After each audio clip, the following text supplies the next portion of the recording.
The following presentation was recorded at the CDFAM Computational Design Symposium in Barcelona, April 2026. Learn more at cdfam.com. Hey, hello everyone. Thank you so much for coming.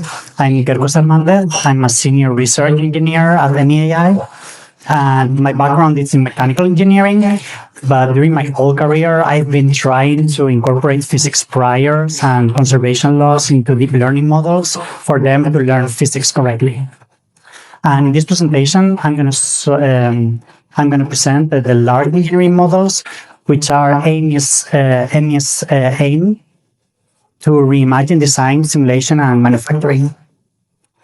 So first of all, I want to introduce a little bit the field with some facts that we already know. So the product development cycle time has been decreased enormously in the last decades. So first of all, engineers, we made very expensive experiments in the lab to validate designs. And with the help of computers, we had CAD tools. We started to get more fancy mathematical algorithms like the finite elements and the finite volumes method in order to get high fidelity physics simulation and reduce this cycle time dramatically in your computer. However, simulation is still a bottleneck for engineering. As we all know, very expensive CFD simulations you might need to wait for days or even weeks for them to be solved, and that's a problem, right? Instead of having like a 1 year cycle of your cycle time, we are aiming with AI to reduce this dramatically again. So this would be like the second breakthrough in simulation technology. And as for Emmi AI, we are trying to solve this problem with the so-called large engineering models. So what we call large engineering models, they are LLM technology, specifically tailored for physics simulations. And that's good because we inherit all these nice properties of LLM technology, transformer technology. It's really tailored for big data sets, big inference data sets. So that translates into the physics world with a lot of nodes. We operate over hundreds and millions of nodes. So that's good. That's an industrial scale simulation. And something important about LEMs is that we operate vertically. So a foundation model would operate horizontally, right? You are aiming to solve the physics, like every possible physics or maybe constrained physics, but you're trying to apply it to several engineering fields. We are not trying to do that. We are trying to take one single field, for example, automotive field, and through that vertical to design a model specifically tailored for that, but it's able to handle a huge variability of input spaces. So this is our vision of what an LEM is. But I'm not a technical person, I'm a scientist, so I'm gonna explain what an LEM is with an actual LEM. I'm gonna present you the first LEM that we have developed a couple of months ago. We released a nice demo in our webpage. So I'm just literally gonna explain the features of the demo, what kind of input variability we are able to handle with this model, and what are the results and what's the science behind it.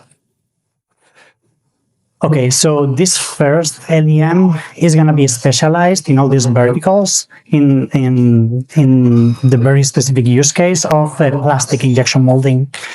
So I'm not sure if you're familiar with this kind of manufacturing process, but I'm certainly sure that we all of us interact with many plastic products in our daily life, right? And most of those plastic products, they are injection molded.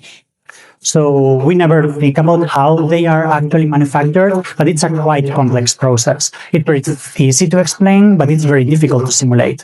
So first you have an injection unit and you got some polymer pellets. You inject that into the injection unit, you heat it up with high pressures and high temperatures, and then you inject it to the second part of the machine, which is the mold. And once the mold is completely filled, you wait for a little bit till it cools down, and then you release it, and you get the final product. So this is deceivingly, it's a deceivingly complex problem. It's very easy to explain, but we have several challenges here. Those are thin wall geometries. We have free surface flow, so you have a flow front advancing in the air inside the mold. We have complex polymer materials, so they have very weird rheological behaviors because we are operating on high pressure, high temperature regimes.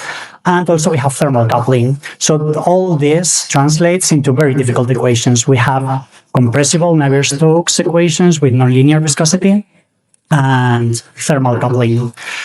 So the traditional pipeline here as an injection molding designer would be to create a CAD model of your product, right, based on some requirements, mechanical requirements, perhaps, and then you need to mesh that CAD. All those mesh cells should comply with the solver requirements, so it should be discretized accordingly in space and time for the solver to work well and to converge. That will be stage 1. Then stage 2 would be to select the injection parameters. And this is basically based on the injection engineer expertise and the rules of the thumb, basically. They know the best practices of injection molding and which materials are appropriate to each application. So they specifically use the domain expertise to set those up. Then the third stage would be to simulate these complex equations, which lasts from several minutes to hours or days if your plastic process is very complicated. And then you iterate over step 1 and 2, right? You either change the geometry because you need to maybe make the plastic piece thicker because the flow is not flowing correctly, or you change number 2, you change the flow rate or the melt temperature, those injection process parameters. So we already know this, right? We have seen already this pipeline in the previous presentations. So what we are trying to solve with the LEM, which we call the NeuralMould, is to basically trim the cycle time of all these stages. So first of all, instead of operating over a CAD geometry and need to mesh it, we just operate over point clouds, and it's resolution agnostic. So our transformer-based architecture basically doesn't care about how fine or coarse your mesh is. It operates on point clouds, and I will explain a little bit later how we achieve this.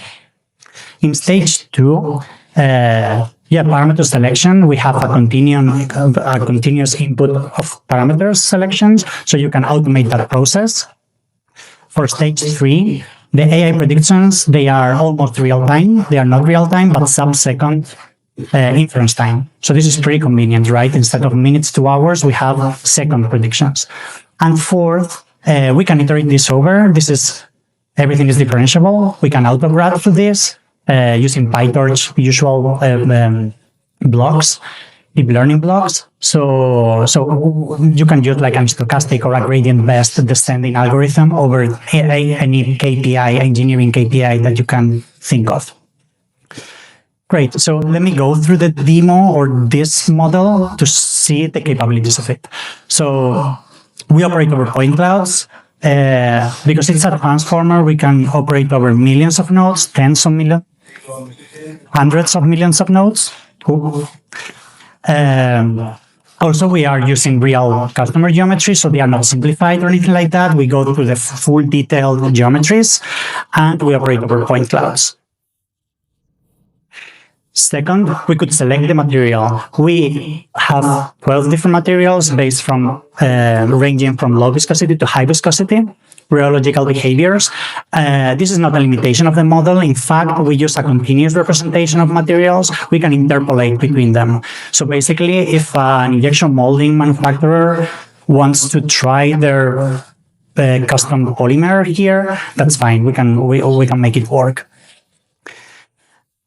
These are the scalar process parameters, so we can select the melt temperature, the wall temperature, and the flow rate of the injection process. And we have also safe ranges, which are the green shades, and outside normal ranges in red. And those outside of normal ranges, you would probably get out of distribution behaviors, which are quite common, and they are representative of if injection parameter it's good or bad, right? Or if a design it's really manufacturable or not. And then you need to select the injection gates. We can select up to any number of injection gates. This is not a limitation of the model. However, for the demo, we are limited to only 2 gates, 1 or 2 gates, but we could select an arbitrary amount of gates. Once you hit the run button in sub-seconds, you get a full time-resolved output fields of your geometry. So in this case, we are predicting time-bound field, temperature, pressure, and shear rate. Those are the kind of metrics that an injection molding engineering is interested of. And each gate has also its own prediction of flow rate and pressure. And we can also post-process those results and get some key process indicators of this process. So in reality, an engineer would look at this and they would say, oh, okay, does it fill completely? Yes, so that's good, right? But it could not fill. And that's not a bad simulation. That means that the input parameters are outside recommended ranges, or maybe it's a bad selection of input parameters. So we are interested in those edge cases. And also, obviously, we have the speed up. So here, in this particular case, it's 200x the speed up with respect to traditional solvers. We can have up to 1000. That's easily achievable with this architecture. And you can try it by yourself. So you can literally scan this QR code that has a link to our website. You can try to break it. You can try to put as many injection gates as you want in any position with any material. Hopefully it will work. And also we have like I think 6 or 7 different geometries. They are quite complex. And yeah, feel free to break it and then to ask me any questions after it. Let me explain a little bit the science behind how do we do this. So basically, the models that we use, they are based on universal physics transformers, or in short, UPT, and anchor branched UPT. Those are very famous papers from one of our founders, which is Johannes Brandstetter from JKU University. And basically, they are the transformer adapt to physics simulations, and we don't do anything outside of these papers. So everything it's open source. You can see how we do and how we achieve all these nice properties. In particular, we have an encoder processing decoder kind of a structure.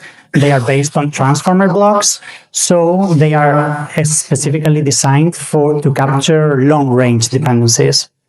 So this injection molding application, whenever the flow front reaches some part of the mold, the other part of the mold will notice a very high pressure spike. Those kind of non-local nonlinearities, they are super common in this application.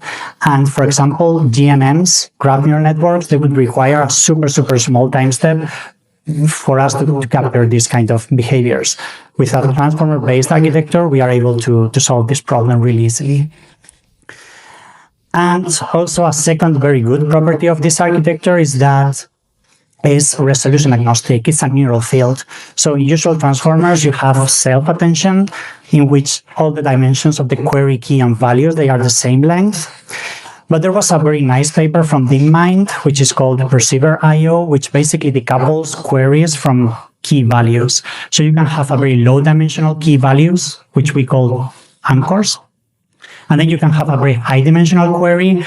That doesn't matter because due to the matrix structure, like the rectangular matrix structure of self-attention, in this case would be cross-attention, everything works fine. So you can extrapolate to any point in space that you like, without being dependent on the anchor discretization. Also, it's linear with the number of nodes, so it has very nice scaling laws. And some other features, so we have trained this model over hundreds of terabytes of data. It depends on the kind of model. We have very lightweight models focused for super fast inference. So, and then we have also very bigger models for fidelity. And now we are focused on the filling stage only, but in the future we are gonna include shrinkage and warpage, which is the next step of injection molding, and we will most likely to reach the almost petabyte of data set. Also, we have included some built-in conservation laws for the flow rate for the physical solution to be valid. And also we get consistent 5% relative errors point-wise in all the output fields. So this is just an image of the time when field prediction of this user geometry, company geometry. Also, I want to mention that the model is open source because it's published in NeurIPS and ACML, but also the framework is open source. So you can try to, so all the building blocks that we have used for NeuralMould, they are in here. We call it Noether, from Noether, and it's an open software framework. It's hardware agnostic, and it's meant for modular transformer architectures, and also it has some GNN functionalities if you want to try it with graph neural networks, and it's ready for scale. It's meant for really massive data sets and really massive trainings, really massive amount of nodes. We have data modules, inference modules. We have a model 2. We have a transsolver, geotranssolver. And also we have data pipelines tailored for the transformer architecture, which is very specific. And yeah, so feel free to try it. So it's also in our GitHub of the company. And yeah, a little bit more about Emmi. So Emmi was founded by Johannes Brandstetter and also Dennis and Mix 1 year ago. So it's a pretty new startup. We are 30 world-class researchers, and we are super happy to be here. And feel free to reach out to Sophia or me. Just shoot an email, or just we can talk. We are till tomorrow here. So thank you so much. To learn more about the CDFAM Computational Design Symposium, access the archive of previous presentations, interviews with speakers, and information about future events around the world, visit cdfam.com.